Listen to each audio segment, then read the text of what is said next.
Assalamualaikum warahmatullahi wabarakatuh. Izin memperkenalkan diri, nama saya Ayu Fitria Nurfadilah dari Prodi S1 Keperawatan. Di video kali ini, saya akan membahas materi mengenai teknik persidangan dan simulasi sidang milenialisme. Persidangan itu apa sih? Untuk pembahasan lebih lanjut, yuk simak videonya. Definisi persidangan. Persidangan merupakan forum formal suatu organisasi guna membahas masalah tertentu dalam upaya menghasilkan keputusan yang akan menjadi sebuah ketetapan. Keputusan dari persidangan ini akan mengikat seluruh elemen organisasi selama belum diadakannya perubahan. Selanjutnya yaitu ada unsur-unsur persidangan. Yang pertama ada tempat atau ruang sidang, lalu yang kedua ada waktu dan acara sidang, yang ketiga peserta sidang, yang keempat perlengkapan sidang, yang kelima, tata tertib sidang, dan yang keenam, presidium sidang. Baik, yang selanjutnya ada jenis-jenis persidangan. Yang pertama ada sidang pleno. Sidang pleno diikuti oleh seluruh peserta dan peninjau permusyawaratan. Sidang pleno dipimpin oleh presidium sidang. Sidang pleno biasanya dipandu oleh steering komite. Sidang pleno membahas dan memutuskan segala sesuatu yang berhubungan dengan permusyawaratan. Yang selanjutnya yaitu ada sidang paripurna. Sidang paripurna diikuti oleh seluruh peserta dan peninjau permusyawaratan. Sidang paripurna dipimpin oleh presidium sidang. Sidang paripurna mengesahkan segala ketetapan dan keputusan yang berhubungan dengan permusyawaratan. Selanjutnya ada sidang komisi. Sidang komisi ini diikuti oleh anggota masing-masing komisi. Anggota masing-masing komisi adalah peserta dan peninjau yang ditentukan oleh sidang pleno. Sidang komisi ini dipimpin oleh seseorang pimpinan dibantu dengan sekretaris sidang komisi. Pimpinan sidang komisi dipilih dari dan oleh anggota komisi dalam komisi tersebut. Sidang komisi membahas materi-materi yang menjadi tugas dan komisi yang bersangkutan. Baik, yang selanjutnya ada aturan ketuk palu. Satu kali ketukan yaitu berarti yang pertama, menerima dan menyerahkan pimpinan sidang. Lalu yang kedua, mengesahkan keputusan atau kesepakatan peserta sidang poin per poin atau keputusan sementara. Lalu yang ketiga, memberi peringatan kepada peserta sidang agar tidak gaduh. Lalu yang keempat, men-scores dan mencabut kembali scoring sidang yang waktunya tidak terlalu lama sehingga peserta sidang tidak perlu meninggalkan tempat sidang. Lalu yang kelima, mencabut kembali atau membatalkan ketukan yang terdahulu yang dianggap keliru. Baik, yang selanjutnya yaitu dua kali ketukan. Dua kali ketukan yaitu untuk men-scoring atau mencabut scoring dalam waktu yang cukup lama. Misalkan untuk istirahat, lobbying, sembahyang, dan makan. Lalu yang kedua, scoring ialah penundaan persidangan untuk sementara waktu. Lobbying adalah istilah suatu bentuk kompromi dalam menyelesaikan perbedaan pendapat dalam pengambilan keputusan. Selanjutnya yaitu 3 kali ketukan. 3 kali ketukan yaitu berarti yang pertama, membuka atau menutup sidang atau acara resmi. Lalu yang kedua, mengesahkan keputusan final atau hasil akhir dari persidangan. Baik, yang selanjutnya yaitu ada prinsip-prinsip dasar persidangan. Yang pertama ada keadilan. Keadilan ini yaitu prinsip yang menuntut bahwa setiap individu diperlakukan dengan setara dan tidak memihak dalam proses hukum. Contohnya yaitu hakim yang independen dan tidak berpihak pada siapapun. Lalu yang kedua ada transparansi. Transparansi ini yaitu berarti keterbukaan dan kejelasan dalam semua tahapan persidangan, sehingga semua pihak memahami proses yang terjadi. Contohnya, publikasi putusan pengadilan dan akses publik terhadap dokumen persidangan tersebut. Dan yang ketiga itu ada proses yang adil. Proses yang adil berarti semua pihak memiliki kesempatan yang sama untuk menyampaikan bukti dan juga argumen mereka. Contohnya, kesempatan bagi terdakwa untuk membela diri dan mengajukan saksi. Yang selanjutnya ada tahapan dalam persidangan.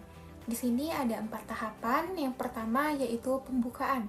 Pembukaan ini adalah proses awal persidangan di mana hakim atau ketua sidang membuka persidangan, menjelaskan tujuan, dan aturan mainnya. Lalu yang kedua ada presentasi bukti. Presentasi bukti yaitu tahap di mana pihak-pihak yang terlibat mempresentasikan bukti-bukti yang mendukung argumen mereka. Lalu yang ketiga itu ada pembelaan. Pembelaan yang berarti kesempatan bagi pihak yang dituduh untuk membela diri dan memberikan argumen pembelaan. Lalu yang keempat yaitu penutupan.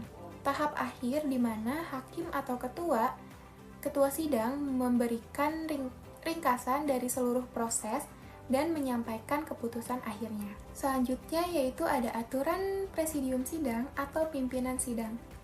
Presidium atau pimpinan sidang dipilih dari dan oleh peserta permusyawaratan melalui sidang pleno yang dipandu oleh panitia pengarah atau steering committee.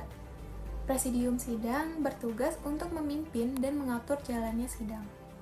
Selanjutnya ada aturan sidang peserta. Peserta mempunyai hak, yaitu yang pertama ada hak berbicara, yaitu hak untuk bertanya, mengeluarkan pendapat, dan juga mengajukan usulan kepada pimpinan sidang. Lalu yang kedua ada hak suara, yaitu hak untuk ikut ambil bagian dalam pengambilan keputusan. Lalu, peserta juga memiliki hak memilih, yaitu hak untuk menentukan pilihan dalam proses pemilihan. Dan yang terakhir, peserta memiliki hak dipilih, yaitu hak untuk dipilih dalam proses pemilihan.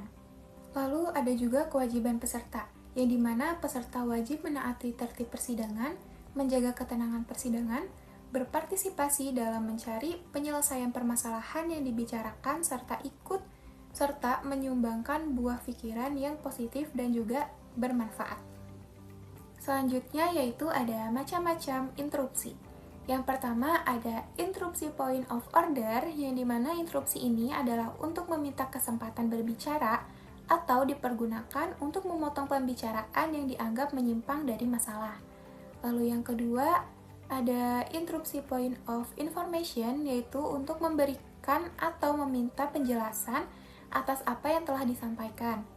Lalu yang ketiga ada interupsi point of clarification, yaitu untuk meluruskan permasalahan agar tidak menyimpang dan tidak semakin menajam. Dan yang keempat ada interupsi point of privilege, yaitu interupsi untuk tidak setuju atas pemojokan atau penyinggungan persoalan pribadi. Peran milenial dalam persidangan. Yang pertama ada penggunaan teknologi, ada e-filing yaitu penggunaan sistem elektronik untuk mengajukan dokumen hukum.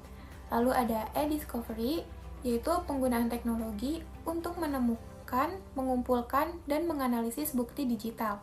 Lalu ada juga video conferencing yaitu pelaksanaan sidang jarak jauh dengan menggunakan teknologi video konferensi. Selanjutnya yaitu ada inovasi dalam proses hukum. Penggunaan AI, analisis data hukum menggunakan kecerdasan buatan untuk membantu dalam persiapan kasus.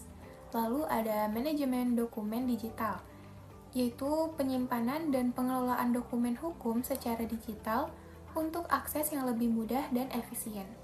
Selanjutnya, advokasi yang efektif. Yang pertama ada penggunaan media sosial, yaitu untuk mempromosikan kesadaran hukum dan advokasi melalui platform media sosial. Lalu ada kampanye digital, menggalang dukungan dan kesadaran melalui kampanye online yang terorganisir.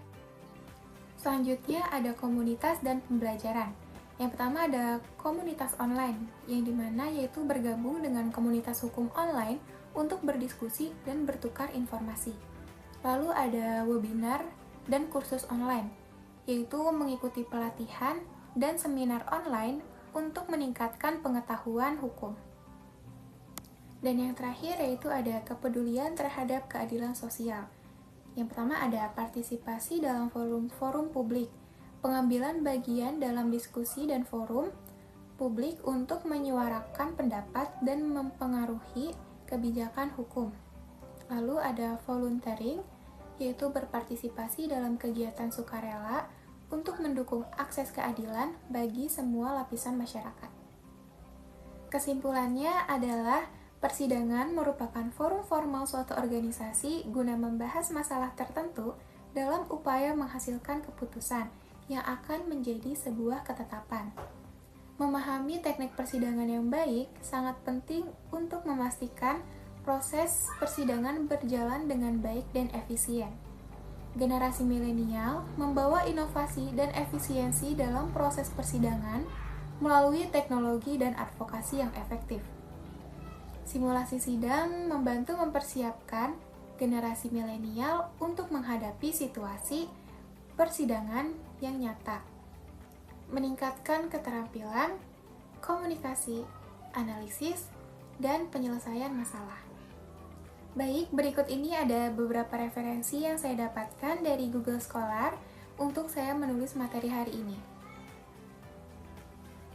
Baik, mungkin sekian yang dapat saya sampaikan. Kurang lebihnya mohon maaf. Wassalamualaikum warahmatullahi wabarakatuh.